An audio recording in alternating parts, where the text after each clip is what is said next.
우리 오늘 은혜 받을 말씀은 마태복음 말씀인데 우리 마태복음 11장 28절에서 30절 짧은 말씀입니다. 같이 함께 그러나 깊은 은혜가 있는 말씀이기 때문에 오늘 깊게 묵상해 보기를 원합니다. 마태복음 11장 28절에서 30절 같이 함께 교독합니다. 제가 먼저 봉독합니다. 수고하고 무거운 짐진 자들아 다 내게로 오라. 내가 너희를 쉬게 하리라. 나는 마음이 온유하고 겸손하니 나의 멍에를 메고 내게 배우라. 그리하면 너희 마음이 쉼을 얻으리니. 함께 이는 내 멍에는 쉽고 내 짐은 가벼움이라 하시니라. 아멘. 오늘 이 본문을 가지고 우리가 너무나 잘 아는 본문인데 이 본문 말씀을 가지고 삶의 무게라는 제목으로 은혜를 좀 나누려고 합니다. 여러분, 인생을 살아가는 모든 사람들은 저마다 삶의 무게를 쥐고 있어요. 옆 사람의 어깨를 잠깐 한번 보십시오. 그렇죠? 무게감이 느껴지나요? 각자의 삶의 자리에서 우리는 어깨에 다 무거운 짐을 지고 그렇게 살아갑니다. 이제 또 조만간에 결혼식이 있고 또 우리 교회에 많은 젊은 커플들이 있었는데 행복하던 신혼에서 아이가 생기면 더할 나위 없이 기쁘겠지만 그 아이의 태어남의 그 기쁨과 동시에 부모의 삶에는 무게가 더해지는 거예요. 그래서 때론 그 무게가 얼마든 나 감당할 수 있어. 이건 너무나 기쁨이야. 내가 너의 인생을 책임질게. 아이에게 그렇게 말하지만 막상 삶을 살아가다 보면 말처럼 쉽지 않죠. 그냥 어디다 내버려 두고 왔으면 좋겠고, 그렇죠? 너 내 자식 맞나? 막 이런 생각이 들기도 하고, 또 그러다가 또 너무 미안해서 이렇게 후회하기도 하고, 그 기쁨이 그렇죠? 어느 순간은 무거운 짐이 되기도 합니다. 그러면서 제가 묵상을 해봤는데 인생에서 가장 큰 삶의 무게가 뭘까? 여러분들의 어깨에 짊어진 가장 큰 삶의 무게가 뭘까? 이렇게 묵상하다가 언뜻 하나님께서 감동과 함께 생각을 준 게 뭐냐면 아마 죽음 앞에서 직면하는 그 후회라는 무게일 것 같다라는 생각이 들었어요. 인생을 살면서 우리의 삶에 부모를 나는 항상 부모에게만 받을 줄만 알았는데 어느 순간 부모를 내가 어깨에 짊어져야 되는 그런 상황.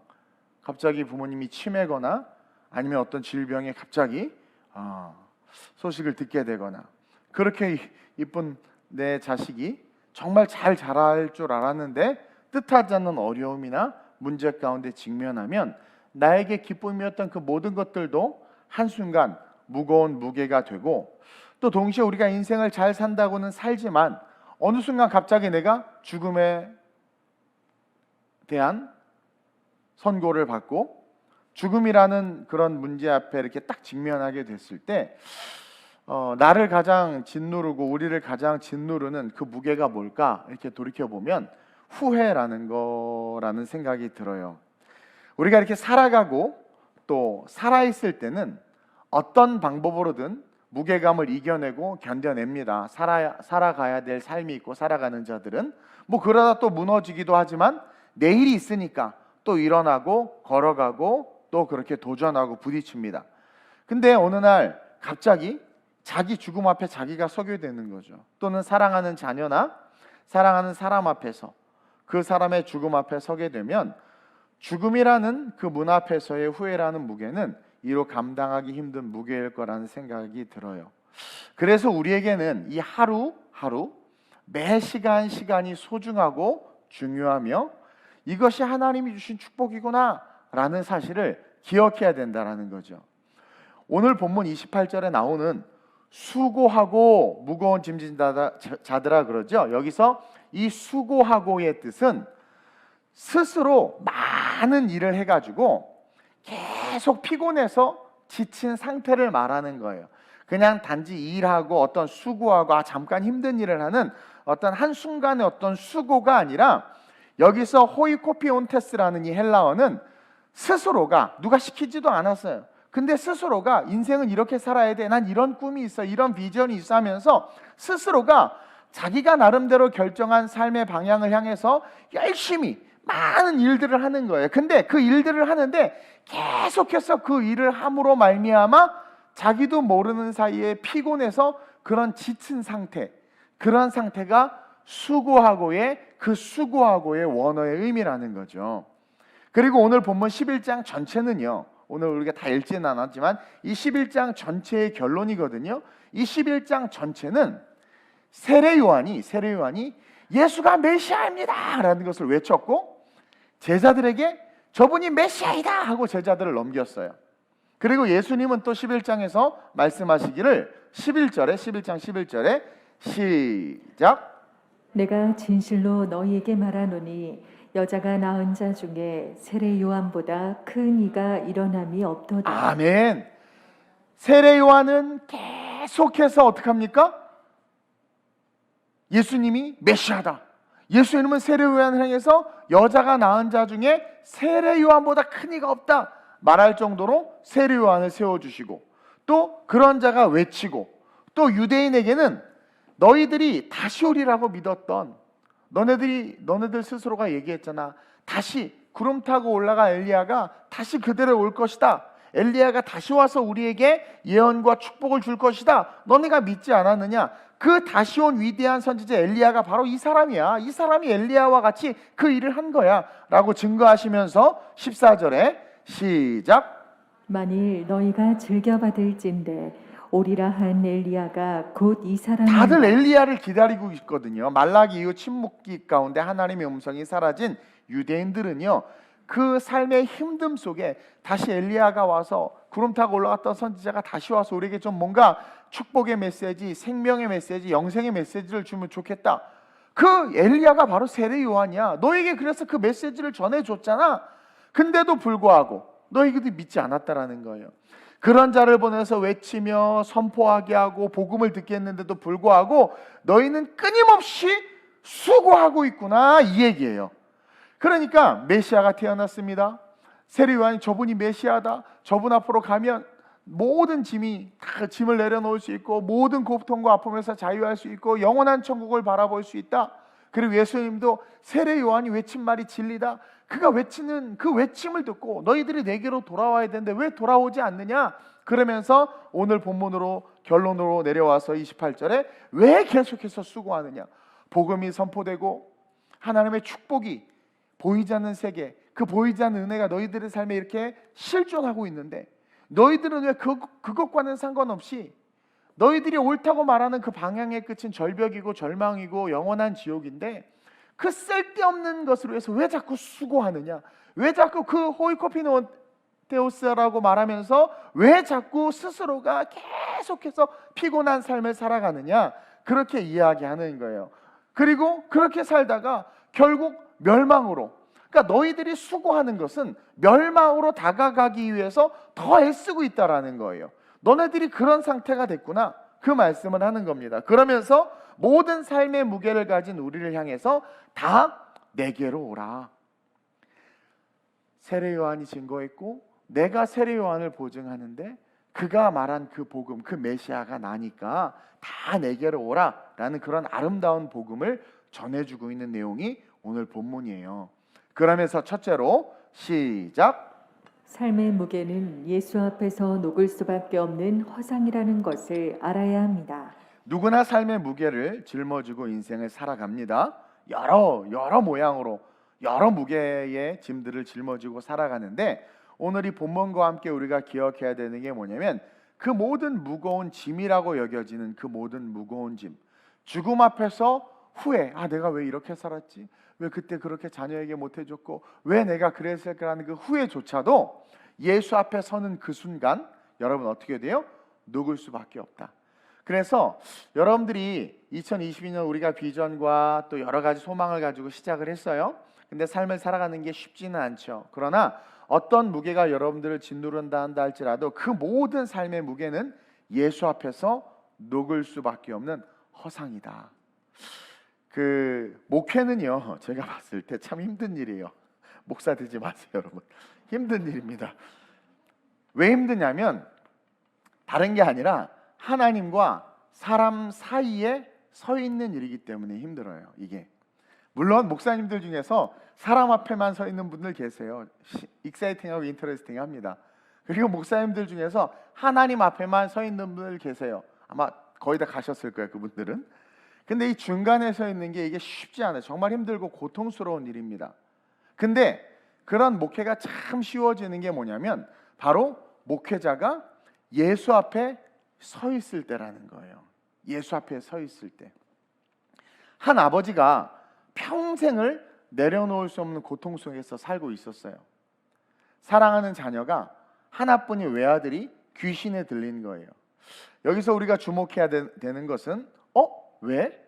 어떻게 귀신에 들렸지? 이거 아니라고 제가 수요일날 설교했죠. 성경은 귀신 들린 사건들에서 왜 그 사람이 귀신 들렸고 뭘 해서 귀신 들렸는지에 대해서 아무 말도 하고 있지 않아요. 귀신 들린 자를 만났을 때 그냥 쫓아냈어요.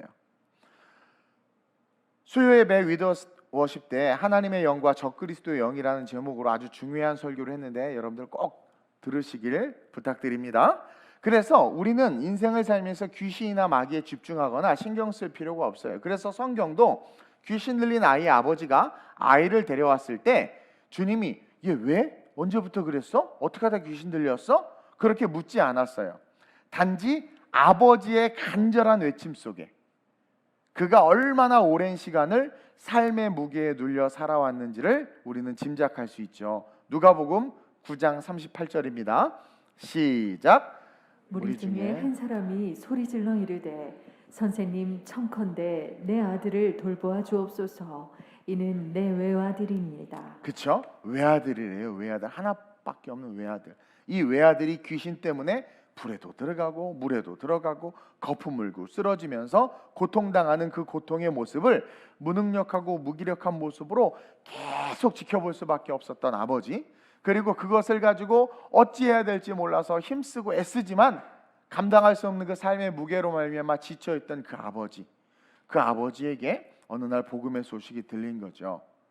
그래서 들린 복음에 반응해서 예수 앞에 나왔는데 귀신을 쫓아내지 못하는 제자들을 책망하시고는 여기서도 왜 제자들이 귀신을 쫓아내지 못했는지를 우리가 이따 이야기할 텐데 결론이 뭐냐면 그들이 예수 앞에 서 있지 못하니까 예수 앞에 서 있지 못하는 제자는 삶의 무거운 짐을 지고 살아가는 그 어떠한 인간도 도와줄 수 없고 예수 앞에 서 있지 못하는 목회자는 삶의 무거운 짐을 지고 살아가는 그 성도들에게 주님이 원하시는 삶의 방향을 가르쳐 줄 수가 없어요.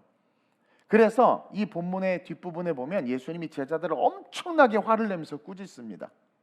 이것은 뭐냐면 예수 앞에 서 있는 제자들이라면 당연히 그 문제를 해결해 줄 수 있을 뿐만 아니라 예수 앞에 딱 나오니까 그 아버지가 외아들 내 아들 고쳐주세요 하고 예수 앞에 딱 나오는 그 순간 그냥 그 귀신이 떠나가 버렸단 말이에요. 도대체 내 힘으로 할 수 없고 어떻게 내려놓을 수 없는 그 삶의 무거운 무게가 그냥 한순간에 봄눈 녹듯이 싹 사라졌다라는 거예요. 사실 이 본문은 우리의 삶의 모든 문제를 한 번에 우리가 문제다라고 여기는 삶의 그 모든 문제를 한 번에 답해 주시는 사건이라는 거죠. 여러분 성경 사복음서뿐만 아니라 성경 전체에 나오는 모든 기적과 이적들 세세하게 보면 그 행간에 우리에게 주시고자 하는 메시지가 숨어 있지만 그 모든 사건과 기적들을 큰 시선으로 바라보면 본질적으로 예수 앞에만 서면 모든 문제는 봄눈 녹듯이 사라진다라는 거예요. 여리고성에 아무 말하지 않고 7번씩 매일 돌다가 마지막 날에 7번 돌라는 것은 말씀을 매일 들어야 하고 들은 말씀이 이해가 되지 않아도 순종해야 하고 그리고 그렇게 순종해서 걸어가는 그 인생이 하나님의 목적에 이를 수 있는 수단이 될 수 있다는 것을 가르치는 행간의 메시지도 있지만 동시에 뭐예요? 여리고라는 문제가 그냥 예수 앞에 서니까 무너지더라. 홍해가 예수 앞에 서니까 무너지더라. 홍해 앞에 선 모세는 인간적인 80년간의 삶을 살았던 자신의 과거와 앞으로 하나님이 이끄실 40년의 인생의 중간에 서서 과연 이 홍해를 뚫고 내 하나님께서 나를 이끄실 40년의 새로운 인생을 살 수 있을까? 뒤돌아와 보면 80년의 내 인생, 애굽에서의 공주의 아들로 자랐고 동족들이 나를 배신했고 미디안 광야에서 그리고 그들이 지금은 나를 따르는 것 같지만 언제든 날 죽일 수밖에 없는 그런 상황에서 중간에 낀 상태에서 고민하는 그 모세란 말이에요. 그래서 그 행과 행, 자간과 자간 속에는 많은 가르침들과 메시지가 있지만 거시적인 관점에서 딱 보면 지팡이를 들고 하나님 앞에 서니까 그 문제가 그냥 해결되더라. 그래서 성경의 모든 이적과 기적을 우리가 바라볼 때 그 핵심의 메시지는 뭐냐면, 내가 예수 앞에만 서면 내게 주어진 어떤 삶의 무게든 어떤 삶의 고통이든 봄농 돋듯이 다 녹을 수 있다. 내 인생의 끝, 내일 죽음이라는 문제 앞에 내가 직면했다 한다 할지라도 살아온 삶이, 죄송합니다, 인문학적인 용어로 강아지처럼 살았어도 그 순간 예수님을 기억하고, 주여 당신의 나라 임하시올 때 나를 기억하소서, 내가 그 순간 진실되게 예수 앞에 선다면 사실은 그 후회라는 무게조차도 사라져 버릴 수 있다. 그럼 이 말씀을 오늘의 삶으로 끄집어 오면 뭡니까? 각자 여러 가지 삶의 어려움들이 있을 수 있단 말이에요. 제가 왜 아까 목회에 얘기를 했냐면, 아무것도 없이 개척하고 여기저기 욕을 먹고 너 똑똑하고 얼마든지 잘 나갈 수 있는 애가 왜 이렇게 멍청한 길을 선택했냐는 얘기도 듣고 뭐 여러 가지 있어요. 그러나 순종해서 왔는데 힘든 일이 한두 가지가 아니죠. 근데 제가 제 인생을 이렇게 많이 되돌아보니까 예수 앞에만 딱 서면 그냥 다 해결됐던 거예요. 그 모든 힘든 문제들이. 여러분, 제가 막 전도해야 됩니다, 성도 끌어와야 됩니다, 막 이거를 열정내고 막 그런 적 있어요? 그렇게 메시지를 들어본 적 있어요? 없죠. 근데도 이렇게 부흥하고 코로나 2년 동안도 아무 문제 없이 우리 성도들 대면으로 하나님 앞에 예배하면서 그렇게 걸어올 수 있었던 거, 여러 가지 삶의 많은 문제들, 선교 때, 그리고 뭐 하여튼 여러 어려움들이 있었지만 그때 내가 그것을 내가 하겠다고 붙잡고 나가면 그냥 그 무게 속에서 그냥 주저앉아 버리고 그 무게에 깔려 버리지만, 그 순간 주여 하고 정말 주님 앞에 딱 서는 그 순간 그것이 그냥 다 사라지고 주님께서 그 문제를 해결하신다라는 거예요. 그래서 우리 예수님이 제자들이 그 귀신 들린 아이를 고쳐주지 못한 것에 대해서 화가 나고, 믿음이 없는 자들아 내가 너희와 언제까지 함께 해야 되겠느냐라고 하면서 책망하신 이유가 그거란 말이에요. 따라서 정말 크리스찬이티를 가진 크리스찬이라면 여러분들의 삶의 컨디션이 어떠하든 그것과 상관없이 해피해야 돼요. 그래서 그걸 오늘 2부 예배 때 얘기하려고 그래요. 춤도 추면서. 그 행복한 삶이 진짜 신앙생활이라는 거죠. 저는 2022년 우리 성도님들의 삶이 이렇게 가벼워지는 진리를 알고 가벼워지는 인생이 됐으면 좋겠어요. 작은 것에 연연하고 삶의 무게감에 힘들어하는 것이 아니라 그냥 즉시 예수 앞에 나와, 예수님 내 아들 좀 고쳐주세요. 즉시 예수 앞에 나와 그 예수님 앞에 서는 것만으로 모든 무게감에서 자유할 수 있는 축복이 여러분들의 삶의 실제가 됐으면 좋겠어요. 그것이 오늘 본문 28절에 뭐예요? 내게로 오라는 거예요. 내게로 오라는 거예요. 내 삶의 무게를 녹이실 수 있는 우리 주님이 내게로 오라, 내가 그 모든 문제를 녹여줄게. 저는 그 주님을 믿어요. 그리고 이 귀신 들린 아이의 아버지도 믿었던 거죠. 그렇게 해서 고백하며 나가니까 어떻게 되는 거예요? 나도 모르게 어떻게 저절로 해결되는 거예요. 그렇게 고백하며 매 예배 때마다 삶의 무게를 녹이고, 매일매일 무게가 쌓일 때마다 예수 앞에 나와 그 무게를 녹이고. 근데 예수 앞에 나오고 교회에 나오고 그 뭡니까? 그 예배 드리고 신앙생활하는 게 힘들다. 기도도 이제 질렸어.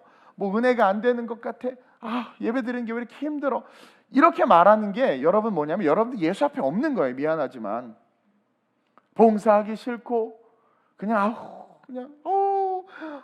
대표기도 못 하겠고 그냥 뭐 하여튼. 성경에 믿음의 사람들을 다 찾아봐도 그런 사람이 한 명도 없거든요. 우리도 뭐지? 변종인가? 그렇죠? 그러면서 드는 생각이, 예수 앞에 서 있지 못하는 한국교회와 우리의 모습을 보고 회개해야 되겠다. 그러니 우리가 계속해서 무거워지는 거예요. 교회를 다녀도 무거워지고 신앙생활에도 무거워지고 계속 무거워지는 거예요. 여러분들을 무겁게 하는 무게에 속지 마시고, 마귀의 거짓말에 속지 마시고, 실제 하시는 주님, 함께 하시는 주님 앞으로 나아가서 수고하고 무거운 짐진 자들아 다 내게로 와라. 제가 그랬죠. 서두에 예수가 예수임을 증거했고 세례 요한이 증거한 예수가 이게 복음이 사실이다 그렇게 얘기했는데도 불구하고 계속해서 스스로 수고해서 무거운 짐을 지고 멸망의 길로 걸어가는 그들을 향해서 결론적으로 하시는 메시지가 뭐예요? 내게로 오라. 내게로 와, 이거라는 거예요. 그 내게로 오는 순간 삶의 모든 무게가 사라진다 라는 것을 기억하면서 예수 앞에 서는 내가 되게 해달라고 매일 기도하는 저와 여러분들 되시길 주님의 이름으로 축원드립니다. 그러면서 둘째로 시작. 우리는 삶의 무게에 속는 것이 아니라 삶의 무게 속에 쉼이 있음을 기억해야 합니다. 그 무게는 예수 앞에 서는 순간 녹아버립니다. 그러나 또 우리가 내일의 삶을 살 때 어느 순간 무게가 우리 어깨에 올려져요. 그러나 여러분들 그 속에서 기억해야 되는 게 뭐냐면 바로 여러분들이 무겁다고 느끼는 그 삶의 무게 속에 쉼이 있다는 것을 우리가 기억해야 돼요. 오늘 28절 하반절은 상반절과 대비되는 구절입니다. 대칭 구조예요. 뭐라고 나와 있냐면 내가 너희를 쉬게 하리라. 28절 한번 우리 성우 김미애 집사님 한번 읽어주시겠어요? 시작. 수고하고 무거운 짐진 자들아 다 내게로 오라. 내가 너희를 쉬게 하리라. 아멘. 수고하고와 너희를 쉬게 하리라. 서로 상반된 말이죠. 근데 이것이 뭐냐면 수고하고 있는 우리의 삶 속에 하나님께서 주시는 쉼의 축복이 숨어 있다라는 거예요. 근데 상반절의 주어를 보니까 우리야, 우리. 수고하고 무거운 짐진 자들아 할 때 이 수고하고 무거운 짐진 자의 주인공이 누구예요? 우리죠. 인생의 주인이 우리예요. 근데 하반절에 너희를 쉬게 하리라에서의 주인은 누구예요? 내가 너희를 쉬게 하리라 그러죠. 그럼 누구예요? 예수님이죠. 예수님. 상반절의 수고함은 내가 인생의 주인일 때의 삶의 결론이지만 하반절의 쉼을 누리는 것은 내 인생의 주인이 주님이 될 때 내가 힘겹게 여겨지는 모든 삶 속에 뭐예요? 쉼의 축복을 누릴 수 있는 은혜가 있다라는 거예요. 내가 주인이 되면 스스로 많은 일들을 하면서 계속해서 피곤해서 지치는 상태가 되지만 주님이 주인이 되셔서 살아가면 우리가 하는 일은 그대로 해요. 직장 가서 일하고 치킨집에서 치킨 튀기고 피자집에서 피자 만들고 그렇죠. 열심히 사업하고 출근하고 가정에서 열심히 식사 준비하고 교회에서 와서 교회 청소하고 돌보고 한단 말이에요. 근데 그 하는 그 모든 일이 어떻게 돼요? 쉼이다. 목사님 또 무슨 소리 하시나 힘들어 죽겠는데 아이러니하죠. 아니 어떻게 일이 목사님 쉼이 됩니까? 워크가 어떻게 쉼이 됩니까? 멍에를 매면 돼요. 그 얘기를 예수님이 하시는 거예요. 여러분 멍에는 잘 알죠? 무거운 짐을 나르기 위해서 소나 나귀에게 이렇게 등에다 씌우는 도구예요. 그리고 보통 이 멍에를 씌울 때는 혼자 하는 경우도 간혹 있지만 이제 두 마리 소에다 같이 이렇게 해가지고 짐을 실을 수 있도록 어깨에 이렇게 단단 말이에요. 그게 멍에란 말이에요. 그래서 항상 동물을 두 마리 쌍으로 묶여야 돼요. 그래서 멍에하면 쌍 이렇게 여러분들이 이해하면 돼요. 그래서 인생을 우리의 힘으로 살아가는 것이 아니라 내 멍에를 매라고 오늘 성경이 이야기하죠. 멍에를 매는 것이 우리가 하는 일이 쉼이 되는 비밀이 숨어 있는데 즉 예수님의 멍에를 맨다는 것은 인생을 우리의 힘으로 살아가는 것이 아니라 하나님이 주시는 힘으로 그분이 나를 사랑하시고 내가 그분을 사랑하는 그 사랑의 힘으로 인생을 살아가게 하신다라는 거예요.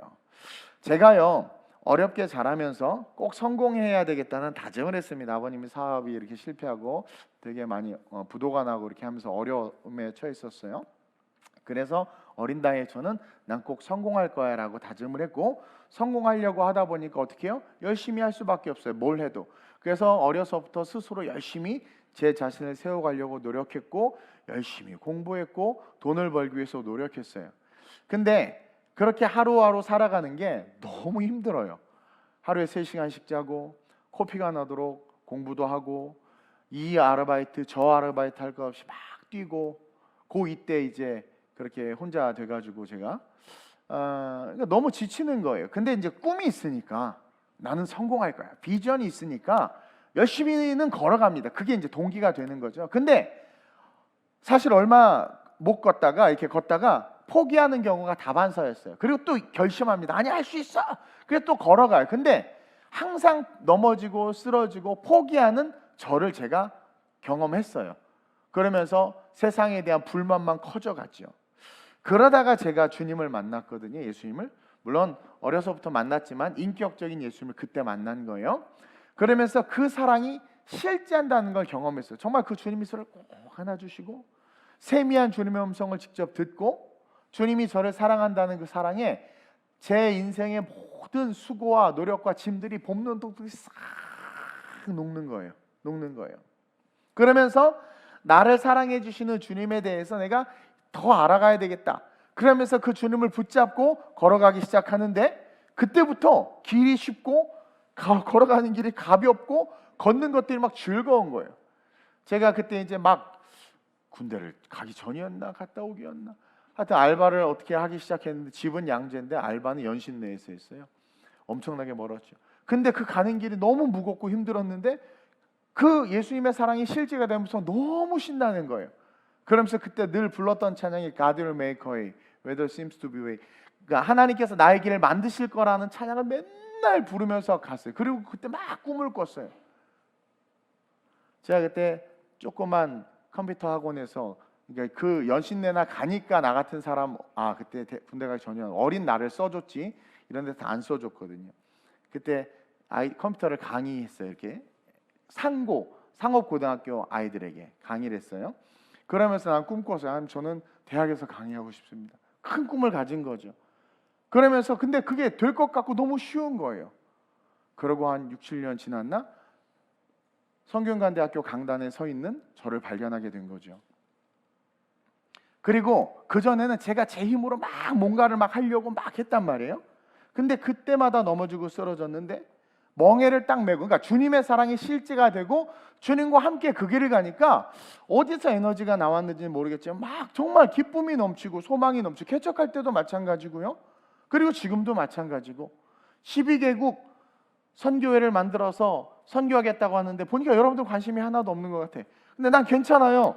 왜냐면 주님과 내가 관심이 있어요. 나는 주님이 관심 있는 거에 관심이 있지. 만약에 제가 주님이 관심 있는 것에 관심이 없었으면 저도 골프 치러 다녔을 거예요.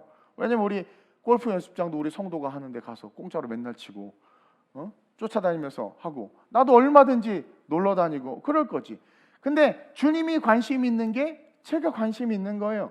같은 멍에를 매니까. 그러니까 주님과 멍에를 맺는지 안 맺는지는 내 관심사가 어디에 있는지를 보면 아는 거예요. 멍에를 맨 자들은 당연히 주님의 관심이 나의 관심이요, 주님이 이끄는 곳으로 내가 걸어가게 돼 있고, 또 그 길을 감에 있어서 그 길이 쉬워요. 너무 쉬워요. 그러면서 모든 것들이 하나하나 이루어지는 저를 보게 되었고, 바라는 것들이 하나하나 이루어지면서 지금 이 자리에 서 있는 저를 본다라는 거죠. 이게 멍에를 맺기 때문이라는 거예요.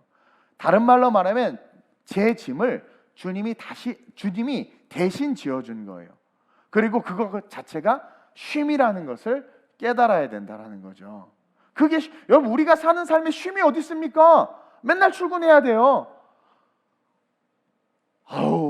2주 3주 동안 전심을 다해서 말씀 준비하다가 저혈당 와서 쓰러졌잖아요. 천국 안 간 게 다행인데, 이게 여러분 쉼이 있을 수 없어요. 쉰다고 휴가 내고 집에 왔더니 마누라가 득달같이 청소시키고 막 그냥 빨래 시키고 막 집안 대청소하자, 지금이 은혜 받을 만한 때다 막 그래. 쉴 수가 없다니까요. 우리가 쉬는 게 어디 있습니까? 이제 초등학교 졸업하면 이제 쉬나? 더 빡센 중학교 들어가죠. 쉼이 없단 말이에요. 세상에는 죽기 전까지는 쉼이 없어요. 천국 갈 때까지는. 지옥 가면 영원히 쉼이 없지. 왜? 뜨거워서 뛰어다녀야 되니까 쉼이 없어. 근데요 여러분, 멍에를 딱 매는 그 순간 쉴 수 없을 것 같은 이 세상이 놀라운 쉼들이 숨어있는 하나님의 축복이 된다라는 거예요. 내 짐을 대신 지어주시는 주님이 나와 함께하고 내가 그 주님과 멍에를 맺다는 것 자체가 살아가는 삶이 쉼이 된다라는 거죠. 주님의 멍에를 통해서 공급되는 엄청난 공급함이 있음을 경험해요. 그 에너지를 경험해요. 그리고 나는 그냥 한 발짝 뛰었을 뿐인데 범람하던 홍수로 말미암아 범람하던 요단강이 확 갈라지는 거, 이만큼. 그러니까 나는 그냥 작은 것을 이렇게 던졌을 뿐인데 썩은 물이 단물이 돼서 60만이 먹고도 남는 거예요. 그게 멍에를, 모세가 어떻게 60만을 광야에 이끌고 갑니까? 근데 모세 너무나 쉽게 가요. 너무나 쉽게. 죽을 때 기력도 세하지 않았대. 너무나 쉽게. 왜? 멍에를 메고 가야 주님이 다 해주는 거야. 물 나와라 뚝딱. 이건 도깨비구나. 뚝 치면 물이 나오고.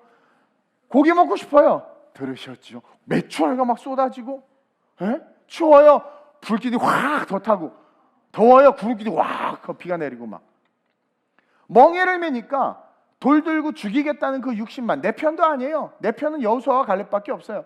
근데도 불구하고 그 60만과 광야를 가는 길이 너무 쉬워. 홍해 건너고 여리고 무너뜨리고 그냥 가는 거예요. 얼마나 쉽습니까? 그것이 쉼이라는 거죠. 쉼. 멍에를 매는 것 자체가. 그래서 저는 제가 사랑하는 여러분들이 2022년에 그 축복을 누리면서 걸어갔으면 좋겠어요. 제가 지난주 주일날 하려고 했던 설교를 철야 때 했어요. 엊그저께 철야 때. 제목이 뭐냐면 이렇게 살아갑시다 설교한 건데 꼭 들어보세요. 그 설교 내용처럼 그렇게 살아갔으면 좋겠어요. 주님의 멍에를 메고 쉼과 함께 살아가면서 내 힘을 넘어 주님의 힘으로 승리하고 성공하고 축복받는 그런 삶이 됐으면 좋겠어요. 지금 여러분들이 보는 인간 이동훈은 원래 인간 이동훈이 아니에요. 성령께서 저를 붙잡아 주셔서 바꾼 이동훈이지. 우리 영은이네 부모님 우리 교회 오셨는데 영은이가 자기 과거 얘기를 저한테 조금 했거든요. 엄청 놀았어요. 잘생겼잖아요. 근데 아무도 못 바꾸는데 한순간에 확 바뀌었단 말이에요. 그게 멍에를 매는 거예요. 멍에를 매면 약한 자가 강국을 이루고, 멍에를 매면 그냥 나는 외쳤을 뿐인데 그렇죠? 큰 산이 사라져 버리는. 그러니까 여러분 이 멍에를 매는 거 이게 너무 중요하다. 근데 나 왜 이렇게 교회와 관련된 모든 게 힘들죠? 멍에를 안 매서 사탄과 멍에를 맨다 그럼? 그게 무겁죠. 예수님과 꼭 멍에를 매시길. 그래서 11장 전체가 세례 요한이 저분이 예수다. 예수님은 이가 너희가 바라던 엘리야다. 근데 왜 말 안 듣니? 그래서 하도 안 되니까 결론적으로 수고하고 무거운 짐진 자들, 네가 주인으로 인생을 살아가는 자들아, 다 내게로 오라. 내가 주인이 되는 인생으로 오라. 그래서 멍에 얘기를 주님께서 당시의 문화적 상황의 비유로 이해하기 쉽도록 이야기해 준 거예요. 그렇게 살아갈 때 여러분들의 인생 속에 놀라운 쉼들을 발견할 수 있다는 걸 기억하시기를 바랍니다. 그러면서 마지막으로 시작. 삶의 무게는 말씀을 배울 때 축복으로 바뀝니다. 네. 자, 무게가 어떤 무게든 예수 앞에 딱 서는 순간 봄눈 녹듯이 녹고, 그 무게가 아무리 무거워도 예수님과 멍에를 매면 그 무게감이 있는 인생 자체가 놀라운 쉼이 돼요. 그러면서 동시에 그 무게를 우리가 없을 수가 없어요. 또 당장 내일 계속해서 삶의 무게가 있죠. 근데 그 무게 속에서 말씀을 배우기 시작하잖아요. 그럼 그 무게가 바로 말씀으로 말미암는 축복이 된다라는 거죠. 여러분 아브라함 있죠. 믿음의 조상이죠. 그래서 믿음 얘기할 때 항상 아브라함을 먼저 이야기하는 게 조상이기 때문에 그래요. 그가 갈 바를 알지 못했지만 걸어갔어요. 근데 우리가 창세기를 자세히 읽어보면 알지만 아브라함이 걸어가는 과정 속에서 아브라함은 계속해서 하나님을 배워갑니다. 자기 아내를 왕에게 줬다 되찾고 여러 가지 갈등들 속에서 하나님에 대해서 계속해서 배워가요. 그래서 그가 걸어갔던 그 광야의 길은 배움의 길이었고, 이스라엘 역시 광야의 길은 배움의 길이었어요. 그리고 그 배움을 통해서 하나님을 알아갈수록, 여러분 광야가 어떤 길입니까? 사람이 살 수 없는 곳이에요. 물이 없고 빵공장이 없고 빵집이 없는 곳이에요. 근데 하나님을 알아갈수록 광야를 걸어가는 그 길이 무거운 길인데, 분명히 무겁고 생명의 위협이 오고 불편하고 씻지도 못하고 추위에 더위에 그리고 독충들의 여러 가지로 곤란한 그 무게감이 엄청나게 드는 그 길인데도 불구하고 하나님을 알아가면서 걸어가는 그 광야의 길이 어떻게 됐어요? 아주 쉽고 아주 가벼운 길이 됐다라는 거예요. 무겁다고 여겨지는 광야에서 그 무게감이 어떻게 해요? 다 축복으로 바뀌었어요. 다 축복으로. 아브라함이 얼마나 복을 받았어요? 그렇죠? 아니 양이 새끼를 낳을 때마다 12마리씩 나. 지금 무슨 예수님이 12제자들처럼 막. 그렇죠? 그리고 막 사람들이 광야에 어디서인지 모르게 사람들이 붙어서 400만 318명이 됐어요.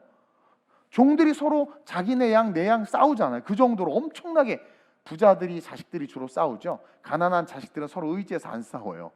그러니까 부자가 되니까 막 종들이, 아니 광야에서 어떻게 그런 일이 있지? 하나님을 알아가는 하나님을 흡수하니까. 저도 참 복을 많이 받은 사람인데 그 복이 어디서 왔나 가만히 보니까 알아가는 하나님을 그냥 지식으로만 아는 것이 아니라 가슴으로 내려서 아멘 하니까 하나님께서 부족해도 그 부족함 속에서 계속 은혜를 주셔서 저에게 정말 많은 축복을 주셨어요.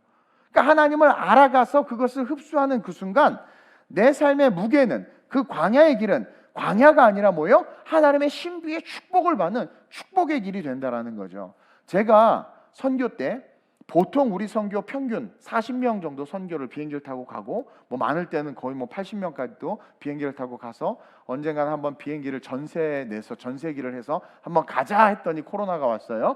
못 갈 줄 아시고 실족하지 않게 하기 위해서 그런 것 같은데, 40명을 제가 선교지에서 이끌고 이렇게 다니는 것도 사실 힘들어. 유럽에서 렌트카를 10대 해가지고 막 그거 대여를 맞춰서 무전기하면서 데리고 가는 게 이게 쉬운 일이 아니고, 필리핀에서 오지에서 위험도 많은데 막 그렇게 이끌기가 쉽지 않아요.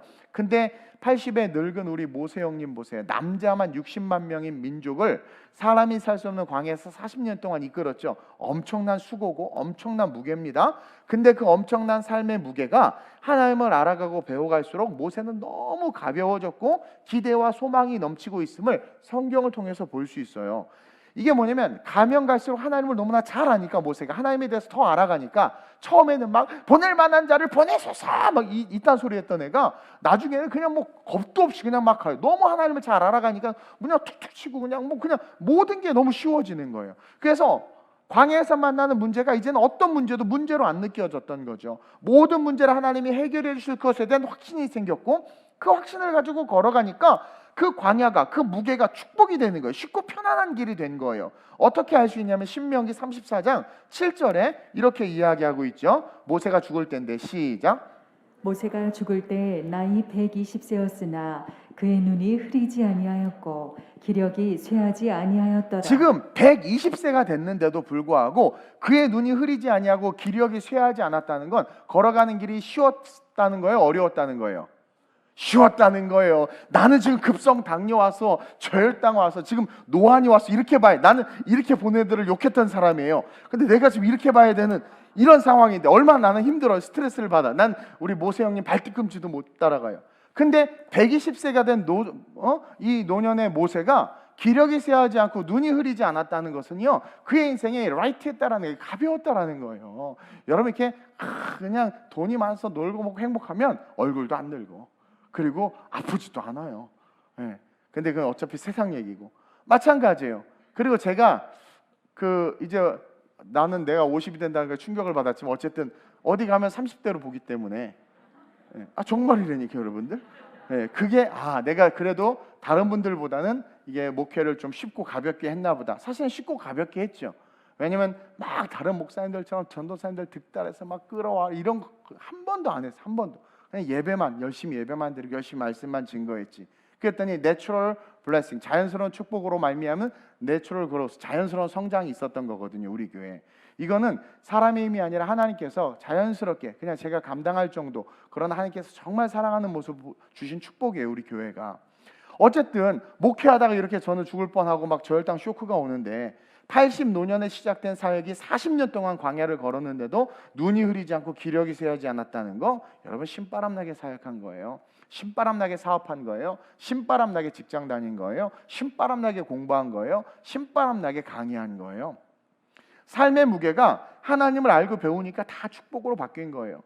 제가 한참 은혜가 뜨거웠을 때 대학에서 강의하는데, 막 강의하고 애들 가르치는 게 너무 신났어요. 막 그래서 다들 부러워하고 막 저 에너지가 어디서 나나. 그러니까 그때 제가 너무 뜨거워가지고 막 출석 부를 때도 뭐 홍길동 형제님 막 불렀다가 욕 얻어 먹었는데, 역시 난 크리스찬이야 막 그러면서 막, 이게 뭐냐면 신바람 나고 즐거움이 있으면 그 무게 자체가 복이 되는 거예요. 그리고 그 모세 밑에서 그것을 배운 여러분들 보세요. 하나님을 잘 배운, 모세를 통해서 하나님을 잘 배운 여호수아 갈렙 보세요. 기골이 장대한 가나안 땅에 정탐 가가지고 기골이 장대한 아낙 자손들과 7 족속들을 보고 뭐라고 말합니까? 그들은 위에 밥이다. 너무 쉽고 가벼운 거예요. 가나안의 7 족속, 아낙 자손들, 당대의 평균 키가 2m 이상인 거인들을 봤는데도 불구하고 아무데나 던져도 맞을 놈들이다. 그러면서 가자, 그들은 우리의 밥이다. 아니, 그 땅을 그냥 들어가지. 근데 여러분들 어떻게 합니까? 운전면허 시험 보는 것도 기도해달래, 떨어. 그걸 왜 기도해달라고 그래? 네가 공부해서 봐야지. 그만큼 우리는 모든 게 무거운 거야. 근데요, 너무 가벼운. 근데 10명의 정탐꾼들은 어땠습니까? 나름 족장들이었고, 지파의 우두머리였고, 나름 존경받는 자들이었고, 배운 자들이었고, 능력 있는 자들이었고, 모세와 함께 광야를 40년을 걸었던 자들인데도 불구하고 멍에를 매지 못하고 그렇죠? 하나님을 배워가지, 하나님을 배우지 못한 거예요. 하나님을 배우지 못하니까 딱 보는 순간 와, 우리는 메뚜기다. 아니 어떻게 한 현상을 가지고 두 가지 상반된 이야기가 나오지? 하나님을 잘 배운 자들은 가자 밥이다. 하나님을 똑같이 신앙생활하고 40년 교회 다니고 걸어왔는데 그 문제 속에 우리가 메뚜기다. 가자. 되돌아가자. 절로 가면 죽는다. 비전이고 뭐고 옛날로 돌아가자. 하나님을 못 배워서 그런 거예요. 제가 어떻게 선교하고 물질이나 사람 없이 개척했고 그리고 미래에 대해서 선포하고 12개의 나라에 대해서 그런 비전을 가질 수 있냐면 하나님을 알고 배워가고 그 하나님이 내 안에 실제 하나님으로 계시니까 무거운 짐이 아니라 그 무거운 짐들 12개 나라 얼마나 무거워. 예를 들면 옆 사람 잠깐 보세요. 제가 얼마나 무겁게 있는지 아시겠죠? 얼굴들 보니까. 근데도 별로 개의치 않고 걸어갈 수 있는 게 하나님을 알아가니까 이게 쉬운 거예요. 그리고 이게 축복인 거예요. 여러분 축복. 그냥 나는 무거운 여러분들 더 왔으면 좋겠어. 더 왔으면 좋겠어. 축복이라는 거죠. 축복. 고난거리, 무거운 짐일 수 있는 그들이 아무런 짐도 무게도 되지 않았다는 것에 집중해야 돼요. 왜 이런 일들이 성경에만 기록되어 있을까요? 우리의 삶에는 안 보이고 지금 오늘 우리의 삶에도 이것은 당연히 나타나는 자연스러운 믿음의 일상이어야 되는 거예요. 그래서 꿈이 있고 소망이 생기고 멍에를 맨 자들은 항상 도전하고 꿈꿀 수 있는 거예요. 사실 이게 믿음으로 사는 거거든요. 저는 여러분들이 이런 삶, 이런 신앙의 신비와 축복의 삶을 살았으면 좋겠어요. 아브라함 보세요. 조카 롯이 잡혀가자 당대 강대국들의 연합인 그돌라오멜 연합군과 싸우는 싸움이 아무것도 아닌 거예요. 소돔과 고모라 나라가 연합군들이 패했어. 근데 그들을 이기고 승기가 하늘 꼭대기까지 오른 그돌라오멜 연합군을 향해서 318명 캡스 직원들 데리고 야 가자, 내 조카 좀 찾아오자. 여러분 그게 쉬울 것 같아요. 그렇게 말하는 게. 근데 아브라함에게 너무 쉬운 거예요. 어떤 분이 그래요. 아니 이 목사는 어떻게 그렇게 외국도 잘 나가고 교회도 그렇게 쉽게 세워? 이게 하나님을 알아가면 알아가는 만큼 그 깊이 속에 얼마만큼 들어갔느냐에 따라서 눈에 보이는 현실의 그 척도가 달라지는 거예요. 그러니까 아브라함이 가서 찾아. 그리고 가가지고 318명 데려가서 세상에 사기가 하늘 꼭대기까지 오르고 그 다음에 엄청난 연합군 세력들을 가서 다 격파하고 다 뺏어와. 조카 롯뿐만 아니라 모든 재산을 다 뺏어와. 이것이 성경에만 기록된 내용이 아니라는 거. 우리의 삶에도 나타나는 일이어야 된다는 거죠. 어떤 어려움이 와도 우리가 하나님만 잘 알면 말씀을 잘 알면 그리고 그것을 잘 믿으면 그 모든 삶의 무게들이 삶의 축복이 되는 성경적인 은혜가 우리의 삶에 임한다는 거예요. 그런 여러분들이 됐으면 좋겠어요. 그게 39절 40절입니다. 29절 30절입니다. 시작.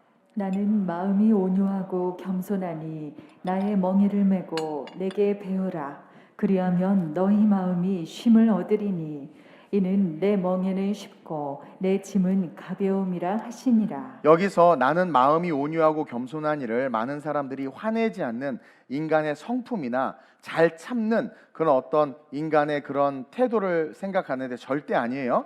나는 마음이 온유하고 겸손하니라는 이 본질적인 뜻은 인간적인 면을 이야기하는 것이 아니라 이사야 53장에 표현된 내용을 예수님이 스스로 말씀하신 거예요. 이사야 53장의 결론은 예수님이 나는 종이다 이 얘기예요. 즉 나는 마음이 온유하고 겸손하니가 뭐냐면 나는 종이다 이 뜻이에요. 한번 읽어볼까요? 이사야 53장 5절 6절만 읽겠습니다. 시작. 그가 찔림은 우리의 허물 때문이요 그가 상함은 우리의 죄악 때문이라. 그가 징계를 받음으로 우리는 평화를 누리고 그가 채찍에 맞음으로 우리는 나음을 받았도다. 우리는 다 양 같아서 그를 행하여 각기 제 길로 갔거늘 여호와께서는 우리 모두의 죄악을 그에게 담당시키셨도다. 결론적으로 뭡니까? 나는 종이다. 나는 종이야. 나의 멍에를 메라. 종으로서 우리를 섬겨주신다라는 거예요. 그러면서 뭐래요? 내게 배우라. 내게 배우라. 그래서 말씀을 알아가는 그 순간 어떻게 되는 거예요? 이 삶의 모든 무게감들이 복이 되는 거죠. 귀신 들린 아이가 복이 된 거예요. 왜? 하나님의 스키마가 있는 아이가 된 거예요. 귀신 들렸었는데 치유됐어. 하나님 흔적 있는 아이가 된 거야. 평생 안진뱅이로 태어나가지고 걷지도 못했는데 그 저주라고 생각했던 게 하나님을 알아가고 배워서 흔적이 나타나서 걷게 되니까 그 사람은 그냥 살아있는 삶 자체가 기적이고 많은 사람들에게 기적을 보여주는 놀라운 인생이 되니까 여러분들이 어떤 컨디션에 있든 하나님을 알아가고 배워가면 그 모든 컨디션은 축복이 되는 거예요. 그러니까 안진뱅이가 건강하게 태어난 자보다 더 축복 아니에요? 소경으로 태어났던 그 사람이 눈을 뜬 게 그냥 눈 뜨고 있는 우리보다 더 큰 축복 아닐까요? 그러니까 하나님을 알아가고 배워가는 것은 우리에게 엄청난 축복이다.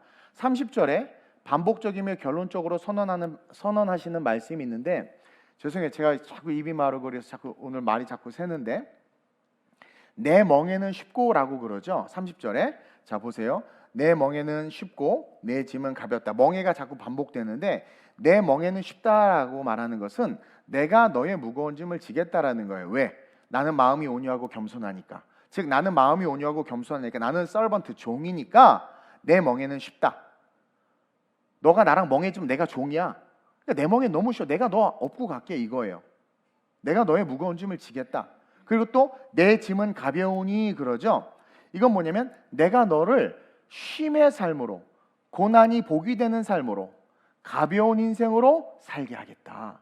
내 짐은 가벼우니, 인생에서 짐이 없을 수 없다고 그랬어요. 무게감이 없을 수 없다고 그랬어요. 근데 멍에를 매는 그 순간 어떤 짐이 돼요? 내 짐은 종인 예수님이 지고 예수님의 짐은 내가 지는 거야. 근데 그 예수님의 짐이 가볍대요. 왜? 우리를 위해서 모든 걸 다 하셨어. 말씀으로 병도 고치고 귀신도 쫓아낼 뿐만 아니라 구하면 다 주신대. 그러니까 예수님의 짐은 너무 나를 위한 모든 것이야. 너무 가벼운 거예요. 그러니까 내 짐은 가벼우니 내가 너를 쉼의 삶으로, 고난이 복이 되는 삶으로, 가벼운 인생으로 살게 하겠다. 그거예요.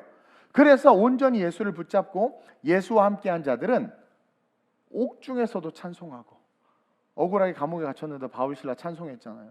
예수와 함께하고 예수를 아는 자들, 말씀을 아는 자들, 그리고 모든 지식과 혈통을 배설물로 여기고, 바울 꿈이 있다 말하고 왕궁의 모든 것들을 버리고 성전과 성벽을 건축하러 돌을 맞으면서도 그냥 떠나는 거죠.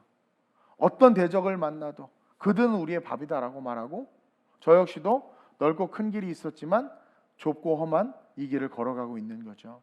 그러다가 우리는 언젠가는 죽음 앞에 서게 됩니다. 그 죽음 앞에 섰을 때 다 공통적으로 고백하는 게 후회예요. 후회. 그것은 우리의 아집과 고집으로 살아왔다라는 증거고, 그리고 후회가 드는 것은 죽음을 딱 직면한 순간 영적인 세계를 보거든요. 그 순간 깨닫는 거죠. 아하, 그러니 내가 헛된 것을 살았구나. 그래서 잠언이 우리에게 참 유익한 거예요.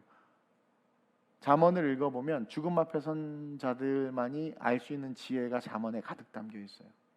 다 후회합니다. 그래서 울면서 용서해달라고 말하기도 하고 그렇게 하는 거죠.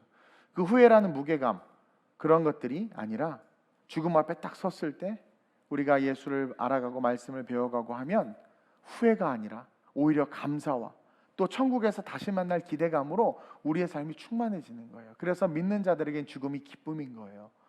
그래서 영정사진을 절하고 꺼이꺼이하고 그럴 필요가 없어요. 그래서 우리 교회는 그렇게 안 하죠. 저도 조문 가면 그냥 이제 믿지 않는 분들이 있으면 잠깐 그 앞에서 어쩔 수 없는 그런 바울처럼 믿지 않는 자들이 실족할까봐 앞에서 이렇게 잠깐 묵념하면서 기도하지만 유족들을 위해서 기도하지 고인을 위해서 기도하지 않아. 이미 죽은 자를 위해서 왜 기도해? 그건 성경적이지 않아요. 단 살아있는 유족들에게 마음을 쏟고 기도하고 중보해 주는 거죠. 그래서 믿지 않는 사람은 슬프지만 믿는 자들의 장례는 축복이고 축제예요. 2022년 여러분들의 어떠한 삶이 펼쳐질지는 모르지만 사랑하는 우리 성도님들이 그 모든 삶의 무게에서 그냥 예수 앞에만 서면 그 모든 무게는 녹을 수밖에 없는 허상이다. 그리고 우리의 모든 삶에서 예수님과 멍에를 통한 쉼이 있다. 우리의 모든 삶은 예수님과 멍에를 매면 그 속에 놀라운 쉼이 있다. 그래서 그 쉼을 누리고 올 한해 열심히 말씀을 배워서, 여러분 말씀을 배우면 삶의 고난이 다 축복으로 바뀐다고 그랬죠. 광야에서도 양과 소가 늘어난다니까요. 그렇게 열심히 말씀을 배워서 삶의 고난이 다 축복으로 바뀌는 그런 축복을 누리는 저 여러분들이 됐으면 좋겠습니다. 이 시간 한번 기도합시다. 오늘 주일날 예수님이 여러분들을 초대하고 있어요. 다 내게로 오라고 하고 있습니다. 어떤 우리를 초대하고 있습니까? 수고하고 무거운 짐진 자들. 다시 말해서 스스로가 열심히 노력해서 스스로 피곤한 인생을 살아가고 있는 우리에게, 우리가 주인이 돼서 살아가고 있는 우리에게, 내가 네 인생의 주인 될게, 내게로 와. 난 종이야. 내 멍에매. 나에 대해서 배워봐. 그러면 너의 고난도, 너의 이혼도, 너의 자녀의 날라다님도, 남편의 속삭임도, 아내의 속삭임도, 물질의 없음도, 그것이 축복의 통로가 될 수 있어. 내게 배워 라고 말씀하고 있는 그 거룩한 초대에 주님 내가 응하겠습니다. 주님 내가 응하겠습니다. 하나님 나를 붙잡아 주시고 내 어깨 위에 얹어진 이 무거운, 내가 감당할 수 없는 이것이 다 녹아지게 하소서. 예수님 멍에 맵니다. 예수님과 같이 그 멍에 메고 걸어가겠습니다. 올 한해 말씀 열심히 배우겠습니다. 그래서 2020년 어떤 경기 침체가 와도 나는 부할 것이요, 흥할 것이요, 나는 일어설 것입니다. 우리 교회는 부흥할 것이요, 우리 성도들의 삶은 아름답게 세워질 것이요, 우리 자녀들은 민족과 열방의 거룩한 지도자들로 일어나게 될 것입니다. 믿음으로 우리 주님의 세 번 부르고 합심으로 전심으로 기도합시다. 주여, 주여, 주여. 할렐루야. 좋으신 아버지 하나님, 우리는 늘 수고하면서 우리의 삶의 주인의 자리를 내려놓지 않고 있습니다. 내가 수고하는 것이, 그것이 올바른 삶이고, 그렇게 가족을 먹여 살리고 내 삶에 뭔가를 이루어야겠다는 열심을 가지고 달려가지만 죽음 앞에 서면 우리의 인생은 후회일 수밖에 없고, 그 후회로 말미암아 우리는 그 무게감에 눌려 고통받을 수밖에 없습니다. 하나님, 오늘 진리의 말씀을 들었습니다. 우리의 수고함이 얼마나 어리석은 것임을 깨달았습니다. 이제는 예수님의 멍에를 매겠습니다. 예수님의 멍에를 메고 예수 앞에만 서면 아버지, 외아들이 귀신 들려서 자기 힘으로 아무것도 해줄 수 없었던 아버지가 예수 앞에 서자 그 문제가 한순간에 해결된 것처럼 우리 모든 성도들 예수 앞에 서므로 삶의 무게가 몸도 덕든 녹아지고 예수와 함께 멍에를 메므로 살아가는 삶이 힘이 되게 하여 주옵시고, 주여, 예수와 함께 걸어가며 말씀을 배워 하나님을 알아갈수록 하나님 삶 자체가 무겁게 느껴지는 삶의 나의 연약함들과 컴플렉스들이 오히려 축복이 됨을 배웠사오니 이 말씀 가슴에 품고 일어나 2022년 힘차게 달려간 우리 성도들 되게 하여 주옵소서. 우리 성도들에게 복을 주옵소서. 여호와를 아는 것이 복입니다. 하나님을 깊이 있게 알아가게 하여 주옵소서. 힘들다 말하는 그 힘듦 속에 내가 주인이었구나 깨닫고 회개하게 하시고, 힘듦 속에 예수님과 멍에를 매지 않았음을 깨닫고 다시 돌아가 예수님과 멍에를 매는 지혜를 누리게 하여 주옵소서. 그러므로 말미암아 올 한해 하나님의 놀라운 축복으로 아브라함이 광야에서 복을 받았듯 광야와 같은 이 세상에서 복받는 우리 성도들 되게 하여 주옵소서.